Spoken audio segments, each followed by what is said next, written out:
vamos a empezar luego de este breve break dedicado al colesterol, etcétera. Volvemos a los cardiofibriladores y simplemente la dos.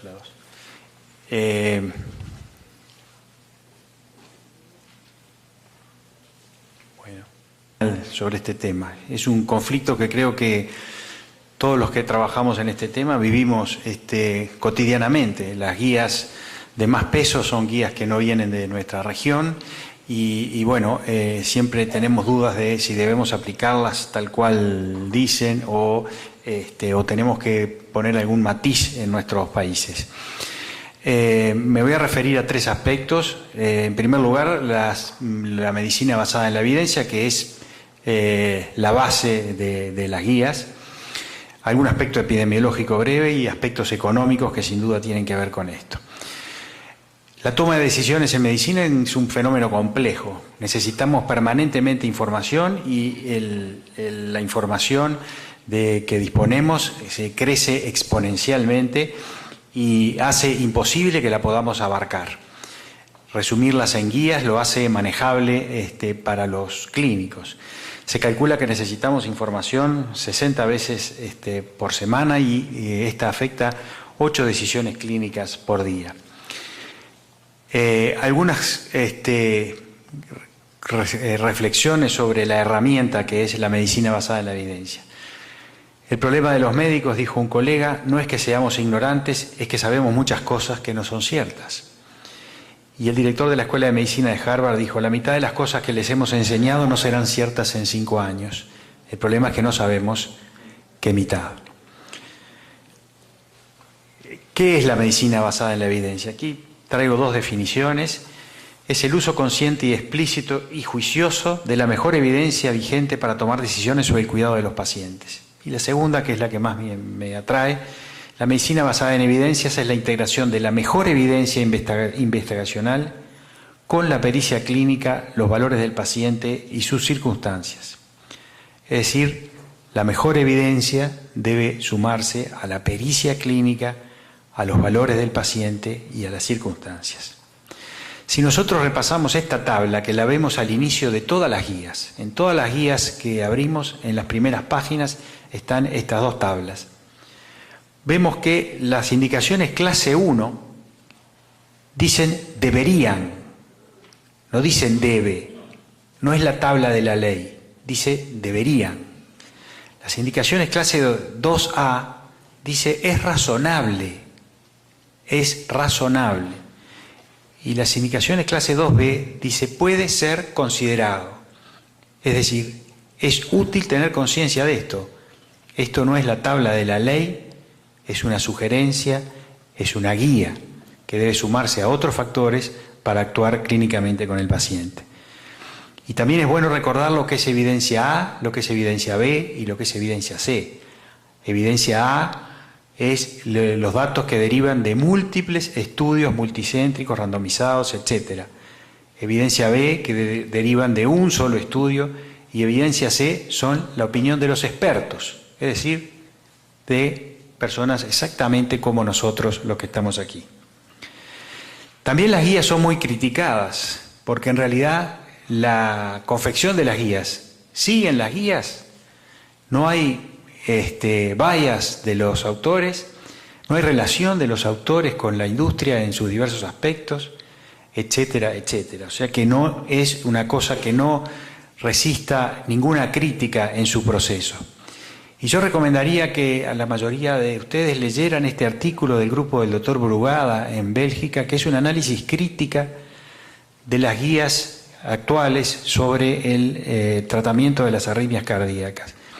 En sus conclusiones él dice que recomiendan la importancia del uso crítico de estas recomendaciones. Y eso es lo que estamos mencionando. Las recomendaciones no deben ser aplicadas a ojos cerrados, deben utilizarse críticamente. Y les voy a poner un ejemplo de este trabajo de por qué. En el marco rojo están las guías vinculadas a arritmias cardíacas y muerte súbita cardíaca. Hay 217 recomendaciones en esas guías, ¿verdad? Pero si ustedes ven la última columna, las que tienen nivel de evidencia A, o sea que se supone que están basadas en varios estudios clínicos randomizados son menos del 10%. Y las que tienen nivel de evidencia C, es decir, la opinión de nosotros, los expertos, es casi el 60%. O sea que las guías están basadas básicamente en la opinión de los expertos.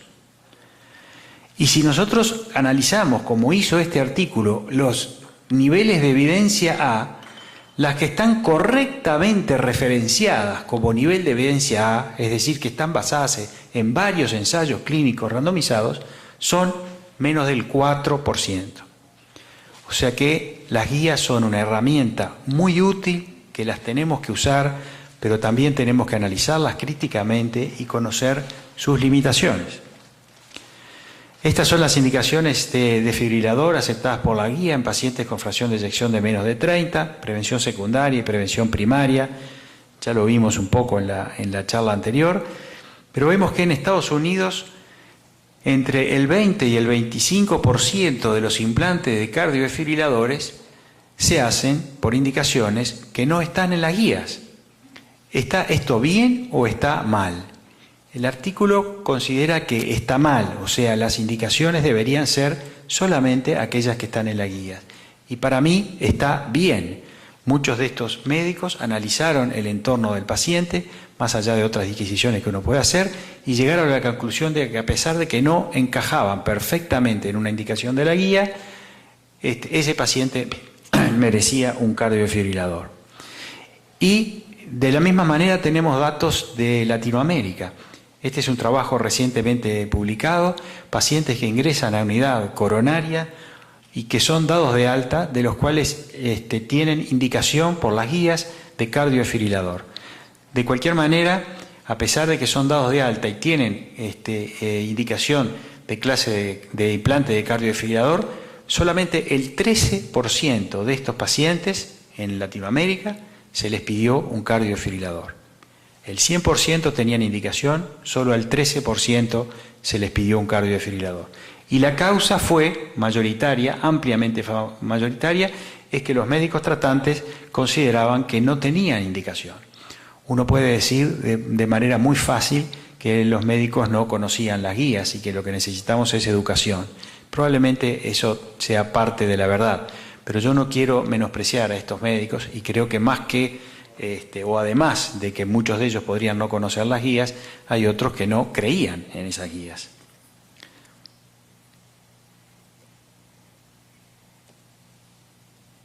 Bueno.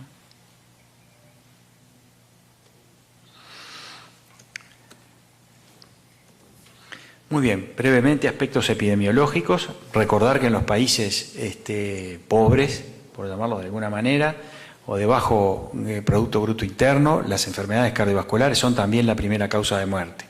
A veces pensamos, o hace unos años pensábamos que eso eran las enfermedades de los países desarrollados. Hoy está completamente sabido que en los países de bajos recursos también las enfermedades cardiovasculares, salvo en algunos países del África, son la principal causa de muerte, tanto en hombres como en mujeres. Y esto en Sudamérica está demostrado de múltiples maneras. Esta es la incidencia de tabaquismo, de hipertensión, de diabetes en Sudamérica, y esto hace que en la mayoría de los países las enfermedades cerebrovasculares sean la primera causa de muerte. Eso es aspecto a recordar. Y finalmente, para terminar y dejarlos un poco pensando en algunas cosas que me parecen trascendentes, algunos aspectos interesantes desde el punto de vista económico.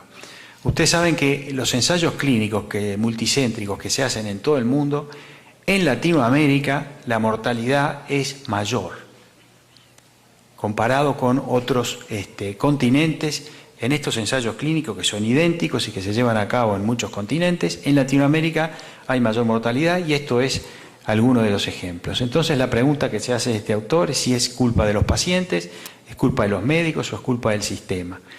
Aquí hay una estratificación de la mortalidad en distintos ensayos clínicos de acuerdo al Producto Bruto Interno de cada país. En la gráfica en la barra blanca es la mortalidad en los países de bajos recursos, y en la gráfica gris es la mortalidad en los países de mayor recurso, de mayores recursos. Quiere decir que ¿a qué se debe la peor evolución de los pacientes en Latinoamérica en los ensayos clínicos de síndromes coronarios, etc. Como decía en la campaña política del presidente Clinton hace unos cuantos años, creo que es también la economía lo que influye. Y este es un trabajo que hizo un colega uruguayo en el año 2000 y que lo replicó años después con varios procedimientos cardiovasculares, haciendo una correlación entre el número de implantes de marcapasos y el Producto Bruto Interno. Y salvo algunos países que por razones muy particulares se salían de la gráfica, la enorme mayoría de los países, el número de implantes de marcapasos estaba correlacionado al Producto Bruto Interno de ese país. Y estos son datos más nuevos y de los países europeos, publicado el año pasado, donde también se demostró una correlación positiva entre el número de cardiodesfibriladores implantados y el Producto Bruto Interno. O sea que no es un fenómeno de algunos países, es un fenómeno generalizado. Y este es un trabajo en España, donde se analizó 3 técnicas cardiovasculares, entre ellas el implante de cardiodesfibrilador, en las distintas regiones de España, de acuerdo al Producto Bruto Interno de cada una de esas regiones. Y se vio que también existe una correlación entre el número de implantes de cardiodesfibriladores y el Producto Bruto Interno de cada región.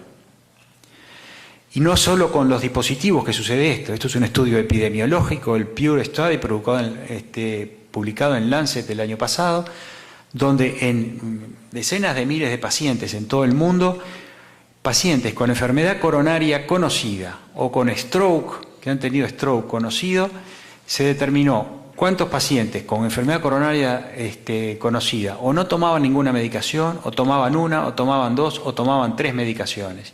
Y lo mismo con stroke. Como se ve en los países de alto ingreso, de Producto Bruto Económico muy elevado, la mayoría de los pacientes tomaban 3 o más medicaciones que tenían cardiopatía isquémica. Sin embargo, en los países de bajo Producto Bruto Interno, la enorme mayoría de los pacientes, el 75%, con enfermedad coronaria no tomaban ninguna medicación. Y lo mismo se repite para aquellos que han tenido un stroke. O sea que la relación de la economía con el tratamiento de nuestros pacientes es algo muy pesado, muy fuerte y que probablemente nos sobrepasa. Acá tenemos en el gráfico de la derecha el porcentaje del Producto Bruto Interno de cada país dedicado a la salud en los países europeos, Canadá, Estados Unidos y Japón. Y ven que los números andan entre el 6 y el 12%, con Estados Unidos que anda por el 15 o 16% de su Producto Bruto Interno dedicado a la salud. Y acá tenemos en los países de Sudamérica, y también vemos que anda con más y menos entre el 6 y el 10%. O sea que desde este punto de vista podríamos decir que no estamos mal. Pero ¿de qué Producto Bruto Interno estamos hablando? Si hablamos del Producto Bruto Interno per cápita en dólares, vemos que el primer país latinoamericano que aparece es Chile en el número 76, después está Argentina en el número 83, Venezuela en el 85 y Uruguay en el número 94.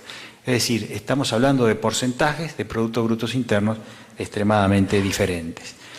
Y para seguir con lo que se gasta en otros países en medicina y en cosas vinculadas a la medicina, este es el gasto en billones de euros en Europa de desfibriladores, marcapasos, cirugía cardíaca, angioplastia, administración del sistema sanitario, es decir, burocracia, ineficiencia y coste de los cuidados inadecuados y el uso incorrecto de fármacos. Como ustedes ven, todo lo que podemos llamar de alguna manera burocracia supera a lo que gastamos en las terapias adecuadamente.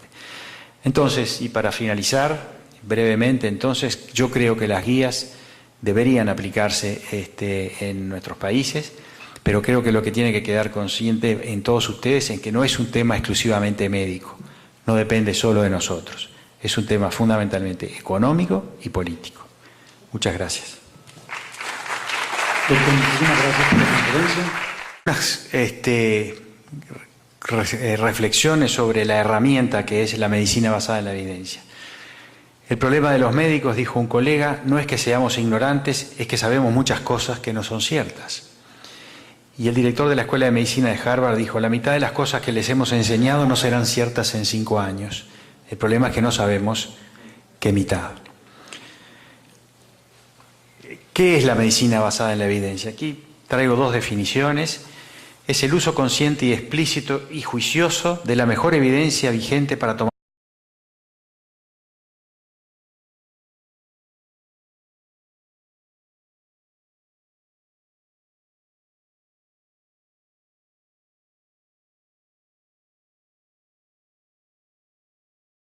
Vamos a empezar luego de este breve break dedicado al colesterol, etcétera.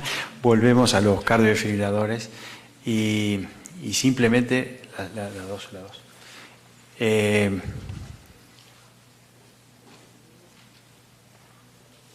Bueno, sobre aspectos económicos que sin duda tienen que ver con esto. La toma de decisiones en medicina es un fenómeno complejo. Necesitamos permanentemente información y la información de que disponemos se crece exponencialmente y hace imposible que la podamos abarcar. Resumirlas en guías lo hace manejable para los clínicos. Se calcula que necesitamos información 60 veces por semana y esta afecta 8 decisiones clínicas por día. Algunas decisiones sobre el cuidado de los pacientes. Y la segunda, que es la que más me atrae, la medicina basada en evidencias es la integración de la mejor evidencia investigacional con la pericia clínica, los valores del paciente y sus circunstancias. Es decir, la mejor evidencia debe sumarse a la pericia clínica, a los valores del paciente y a las circunstancias. Si nosotros repasamos esta tabla, que la vemos al inicio de todas las guías, en todas las guías que abrimos, en las primeras páginas están estas dos tablas. Vemos que este tema es un conflicto que creo que todos los que trabajamos en este tema vivimos cotidianamente. Las guías de más peso son guías que no vienen de nuestra región y bueno, siempre tenemos dudas de si debemos aplicarlas tal cual dicen o tenemos que poner algún matiz en nuestros países. Me voy a referir a tres aspectos. En primer lugar, la medicina basada en la evidencia, que es la base de las guías. Algún aspecto epidemiológico breve y